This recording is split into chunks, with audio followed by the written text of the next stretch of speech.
2025 में जब दुनिया के अरबपति रो रहे थे, एलन मस्क, जेफ बेजोस और मार्क जुकरबर्ग को अरबों डॉलर का नुकसान हुआ, तब एक शख्स चुपचाप चेरी केक पीते हुए $13 बिलियन कमा रहा था। जी हाँ, हम बात कर रहे हैं अमोहा के जादूगर वॉरेन बफे की। उन्होंने ये कैसे किया और क्या राज है उनके पास, और क्या हम भी उनसे कुछ सीख सकते हैं, चलिए जानते हैं इस वीडियो में। बाजार में गिरावट के दौरान वॉरेन बफे ने $13 बिलियन कैसे कमाया। 2025 में जब बाजार गिरा, वॉरेन बफे ने सब्र और समझदारी से नकद को सही जगह लगाया।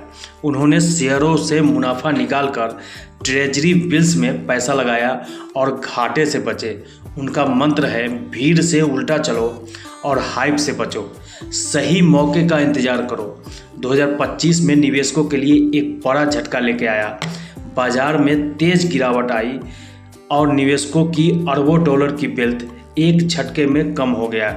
लेकिन तब वॉरेन बफे शायद शांति से अपनी चेरी केक पी रहे थे और इस दौरान उन्होंने अपनी संपत्ति में $13 बिलियन जोड़ लिए। जब बाकी के अरबपति जैसे एलन मस्क, जेफ बेजोस और मार्क जुकरबर्ग के पोर्टफोलियो में गिरावट देखने को मिली, वॉरेन बफे ने धैर्य रखा और अपनी भारी नकदी को सही दिशा में लगाया। लेकिन क्या था वॉरेन बफे का राज, और क्यों वह दूसरे के मुकाबले चुपचाप बैठे थे जबकि बाजार में अफरा तफरी मची थी, और क्या हम आम निवेशक भी उनसे कुछ सीख सकते हैं? आइए जानते हैं बफे ने ऐसा क्या किया और हम कैसे उनका तरीका अपनाकर बाजार की उथल पुथल की फ़ायदा उठा सकते हैं। वॉरेन बफे का क्या राज है? जब बाकी लोग 2024 में बुल मार्केट के दौरान खुश होकर निवेश कर रहे थे, तो वॉरेन बफे चुपचाप बाहर निकल रहे थे। तब वर्कशायर हैथवे ने $134 बिलियन के शेयर बेच दिए। बफेट ने किसी का पीछा नहीं किया, क्रिप्टो में पैसा नहीं लगाया, शेयर बाय बैक नहीं किया और ना ही हिट आईपीओ में कूदे। इसके बजाय उन्होंने अपने सारे अमाउंट को यूएस ट्रेजरी बिल्स में लगा दी, जो सालाना करीब 5% रिटर्न देते हैं। इसका मतलब वह बस किनारे बैठकर हर साल $14 बिलियन का ब्याज कमा रहे थे। अभी वर्कशायर के पास $330 बिलियन नकद है, जिनमें से ज़्यादातर शॉर्ट टर्म ट्रेजरी बिल्स में है। यह अमाउंट स्टारबक्स, फोर्ड और जूम के टोटल मार्केट वैल्यू से भी ज़्यादा है। यह कोई संजोग नहीं, यह वॉरेन बफे का तरीका है। लेकिन चढ़ते मार्केट में बफे ने आखिर बिकवाली क्यों की? बाजार जब चल रहा था तो वॉरेन बफे ने उल्टा रास्ता क्यों चुना? इसका जवाब 3 आसान वजहों में छुपा है। आइए जानते हैं। कीमतें बहुत ज़्यादा हो गई थी। बफे हमेशा कहते हैं कि अच्छी चीज़ सस्ते में खरीदो, किसी भी कीमत पर नहीं। 2024 में जब उन्होंने देखा कि शेयर बाजार बहुत तेज़ी से ऊपर जा रहा था और चीज़ें अपनी असली कीमत से कहीं ज़्यादा बिक रही थी, उनका पसंदीदा अलार्म बफेट इंडिकेटर 200% से ऊपर चला गया था। उन्होंने एक बार कहा कि ये स्तर आग से खेलने से जैसा है, और इतिहास गवाह है, जब भी ये इंडिकेटर इतना ऊपर गया है, बाजार में बड़ी गिरावट आई है।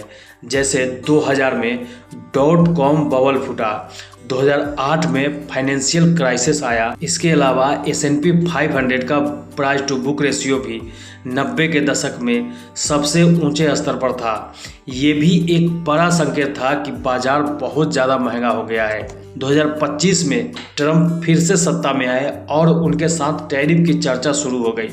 वॉरेन बफे पहले भी कह चुके थे कि टैरिफ आर्थिक युद्ध के तरह होते हैं, और जब दुनिया इस तरह की अनिश्चितता से गुजर रही हो तो बफे कोई बड़ा दाव नहीं लगाते। उनका नियम है, सबसे पहले पैसा मत गवाओ। इतनी नकदी होने के बावजूद वॉरेन बफे ने कोई बड़ी खरीदारी नहीं की। क्यों? क्योंकि उन्हें बाजार में कोई चीज़ सही कीमत पर नहीं दिखी। हर चीज़ ज़रूरत से ज़्यादा महंगी लग रही थी।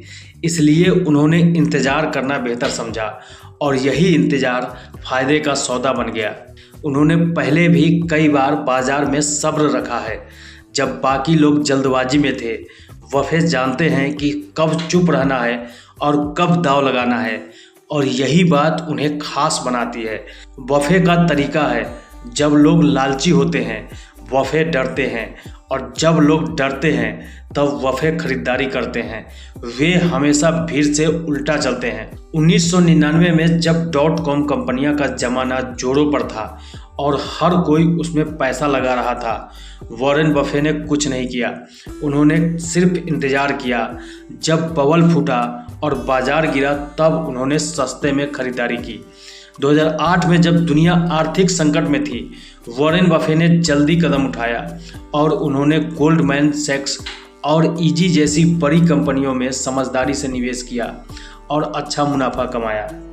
2020 में जब कोरोना की वजह से बाजार टूट रहा था, तब भी वॉरेन बफे ने जल्दबाजी नहीं की। उनके पास पैसे थे लेकिन उन्होंने सही मौके नहीं देखे, इसलिए वो रुके रहे। कैश सिर्फ बचाव के लिए नहीं होता, बल्कि ये ताकत होती है। ये आपको कई चीज़ें देता है। इंतज़ार करने की आज़ादी।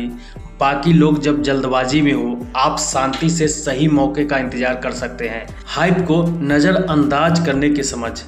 आप ट्रेंड के पीछे भागने की जगह सोच समझकर फैसला ले सकते हैं। तेज़ी से एक्शन लेने की ताकत। जब बाजार गिरता है तो आपके पास खरीदारी करने की ताकत होती है। 2025 में जब बाजार टूट रहा था, बाकी लोग बेचने की जल्दी में थे, लेकिन वॉरेन बफे एकदम शांत थे। अगर बाजार और गिरता तो वे खरीदारी करते, अगर नहीं गिरता तो उन्हें ब्याज मिल ही रहा था। दोनों ही हालत में उन्हें फ़ायदा था। क्या ये भविष्य की तैयारी का हिस्सा है? हो सकता है 94 साल के वॉरेन बफे अब नेतृत्व की जिम्मेदारी वर्कशायर हैथवे के अगले सीईओ ग्रेग एबल को सौंप चुके हैं। और वर्कशायर के पास जो हजारों करोड़ की नकदी है, वे सिर्फ बचाव के लिए नहीं बल्कि भविष्य के लिए है। जब सही समय आएगा तो अगला लीडर इस पैसे से बड़ा कदम उठा सकेगा। यानी ये नकदी एक ढाल ही नहीं, एक हथियार भी है जो सही मौके पर काम आएगी। अब अमोहा के जादूगर वॉरेन बफे से क्या सीख सकते हैं? धैर्य ही सबसे बड़ी ताकत है। अगर आप सोचते हैं कि बफे जैसे निवेश के लिए करोड़ों की जरूरत होती है, तो ऐसा नहीं है। अगर आपके पास इंतजार करने की हुनर है तो आप भी उनकी तरह समझदारी से निवेश कर सकते हैं। हाइप के पीछे पैसा लगाना सही नहीं होता। बफे का फोकस मंत्र है एक बेहतरीन कंपनी को उचित कीमत पर खरीदना। किसी साधारण कंपनी को सस्ती कीमत पर खरीदने से बेहतर है।